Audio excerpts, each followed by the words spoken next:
প্রিয় দর্শক, বিদেশ থেকে ফিরে এসে উদ্যোক্তা হলেন মামুন হোসেন।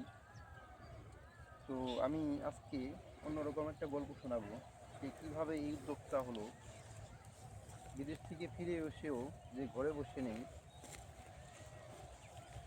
হতে চাচ্ছেন উদ্যোক্তা। আপনারা দেখতে পাচ্ছেন এখানে ভুট্টা ক্ষেত করেছে এবং বিভিন্ন ভুট্টা ক্ষেতে পানিও দেয়। ভুট্টা ক্ষেতের মাঝে এখানে পেঁয়াজ জমেছে। আমি সবসময় দেখছি ভুট্টা ক্ষেতের মাঝে ভুট্টাই থাকে, ভুট্টা ক্ষেতের ভিতরে আসলে অন্যান্য সবজি কিংবা অন্যান্য ফসল হয় কি না, কারণ ভুট্টা ক্ষেত্রে আসলে যখন ভুট্টাগুলো বড় হয়ে যায় সেক্ষেত্রে পেঁয়াজগুলো হবে কি না। আমি আজকে শুনবো যে বিদেশ থেকে ফিরে এসেও বসে নেই, মামুনের কাছে উদ্যোক্তা হওয়ার গল্পটি মামুনের মুখে শুনবো। তো মামুন, আলহামদুলিল্লাহ।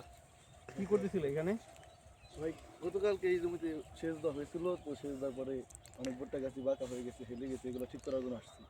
আচ্ছা আচ্ছা, এই যে আমি দেখতে পাচ্ছি ভুট্টা ক্ষেতের মাঝে যে পেঁয়াজগুলো, এটা আসলে কি পেঁয়াজগুলো হবে?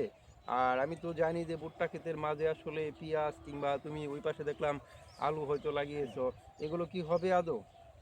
মানে আমার সঠিক জানা নেই হবে কি হবে না। আচ্ছা তো আমি এটা পরীক্ষামূলকভাবে আর কি এই জন্যই 2 লাইন 2 সারি দেওয়া হয়েছে, তো পুরো ক্ষেতে আর কি পুরো জমিতে আর কি এগুলো দিইনি। 2 লাইন পরীক্ষামূলকভাবে দিয়েছি। তো রোপণ করার পর আলহামদুলিল্লাহ গাছগুলো দেখতেই পাচ্ছেন অনেক সুন্দর হয়েছে। তো এখনো ফলন ওঠার পর বোঝা যাবে আসলে কিরকম ফলন পেলাম এখানে, আচ্ছা যে পেঁয়াজের জন্য ভুট্টার কোনো ক্ষতি হলো নাকি আপনার ওই ওই এই ক্ষেত্রে আমার ওই জমিটা আমার। আচ্ছা তো আচ্ছা ওইখানে শুধু ভুট্টা, আচ্ছা এখানে আচ্ছা। ভুট্টার সাথে কিছু আলু দেওয়া হয়েছে 2 লাইন, 2 লাইন পেঁয়াজ দেওয়া হয়েছে, কিছু রসুন দিয়েছিলাম, রসুন এরকম ভালো হয়নি। তো পেঁয়াজ আর আলু আলহামদুলিল্লাহ অনেক ভালো হয়েছে। তুমি ভুট্টা করেছো কয়টা খেতে? এই দুইটা খেতে নাকি? এখানে 2টা আছে, আরও আছে, মোট আমার 5 বিঘার মতো হবে এবারে। 5 বিঘার শুরু মতো? করেছি 5 বিঘা দিয়ে। আচ্ছা, আপনারা দেখতে পাচ্ছেন বিদেশ থেকে ফিরে এসে কিন্তু 5 বিঘা জমি দেশে শুরু করছে। আমরা তার জন্য দোয়া করব। কোন দেশে ছিল আর কত বছর ছিল তুমি? আমি সৌদি আরব ছিলাম, সৌদি আরব আমি 10 মাস ছিলাম। 10 মাস। ফিরে আসলে কেন ওখান থেকে? ওইখানে এরকম সুযোগ সুবিধা ভালো ছিল না, আমি ওইখানে প্রতারণার শিকার হয়েছিলাম, যার মাধ্যমে গেছিলাম সে আমার সাথে একটা প্রতারণা করেছে আর কি।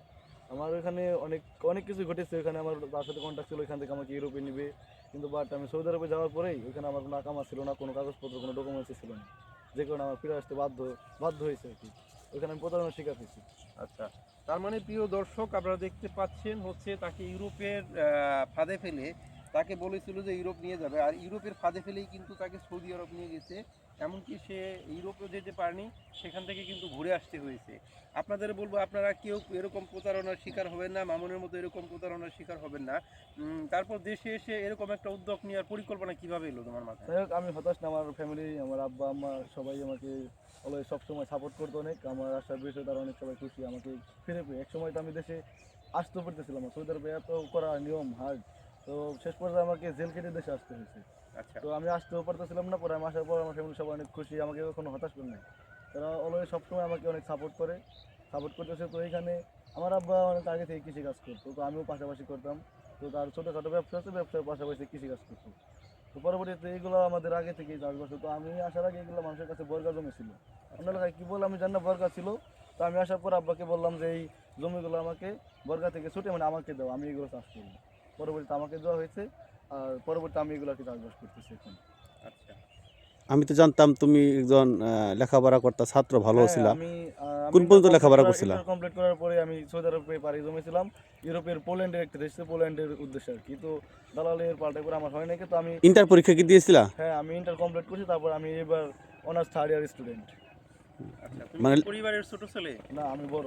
তুমি আমার বড়? ছোট ভাই, কয় ভাই বোন তোমরা? আমরা 2 ভাই। তোমরা 2 ভাই, তুমি পরিবারের বড় ছেলে। হুম। মানে পরিবারের বড় ছেলে, সে পরিবারের দায়িত্ব কাঁধে নিয়েছে।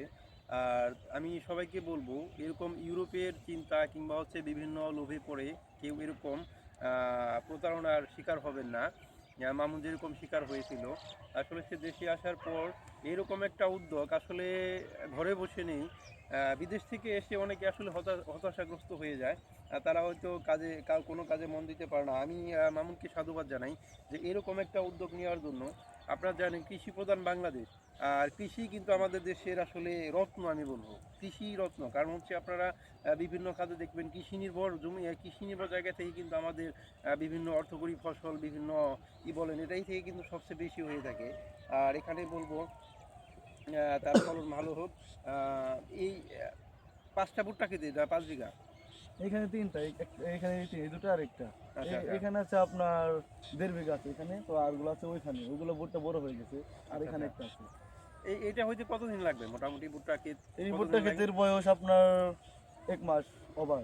আচ্ছা, আচ্ছা। তো ভুট্টা ক্ষেত 120 দিন, 5 মাসের মতো লাগে আর কি। তো রমজান আচ্ছা। মাসের দিক দিয়ে, রমজান মাসের পরে এই ভুট্টা ফলন পাবো আর কি, ফসল ঘরে তুলতে পারবো। বুঝছি। তুমি কি কোথাও থেকে ভুট্টার এরকম প্রশিক্ষণ নিয়েছিলে, ভুট্টা বোনার কিংবা এরকম না, কোনো ভুট্টা প্রশিক্ষণ? বললাম আমার বাবা অনেক আগে থেকে তার ব্যবসার পাশাপাশি কৃষিকাজ করতো, তো সেখান আচ্ছা। থেকে আমার জানাশোনা, সে আমাকে অলওয়েজ সবসময় হেল্প করে। তো পেঁয়াজের ব্যাপারটা হলো, আমরা দুজনে, আমি আর আমার আব্বা আলোচনা করলাম যে ভুট্টার সাথে কিছু সাথী ফসল দেওয়া যায় কিনা। আচ্ছা, তো আলোচনা করার পরে আমি ইউটিউবে আগে আপনার আলু দেখেছিলাম, কিন্তু পেঁয়াজ দেখিনি কোথাও। কিন্তু পেঁয়াজ আমার আব্বা আমাকে বললো তাহলে আলু, আলু কিছু দিই, কিছু পেঁয়াজ, কিছু রসুন। তো পুরো জমিতে আমি দিইনি, মাত্র 2 সারি 2 সারি, মানে 2 লাইন দিয়েছি পরীক্ষামূলকভাবে, যে আসলে ভুট্টার সাথে এগুলো কেমন হয়। যদি ভালো হয় ইনশাল্লাহ আগামীতে আমি আমার পুরো জমিতে, যে ফসলটা ভালো হবে, আলু ভালো হলে আলু, পেঁয়াজ হলে পেঁয়াজ, মানে যেটা ভালো হবে ওইটা আমি আমার পুরো জমিতে ভুট্টার সাথে সাথী ফসল হিসেবে চাষ করবো। আচ্ছা, এবার আমি পরীক্ষামূলকভাবে দিয়েছি আর কি। আচ্ছা। যাই হোক, প্রিয় দর্শক, আমি আপনাদের সবার উদ্দেশ্যে একটা মেসেজ দিব, আমি সবার উদ্দেশ্যে একটা মেসেজ দিব।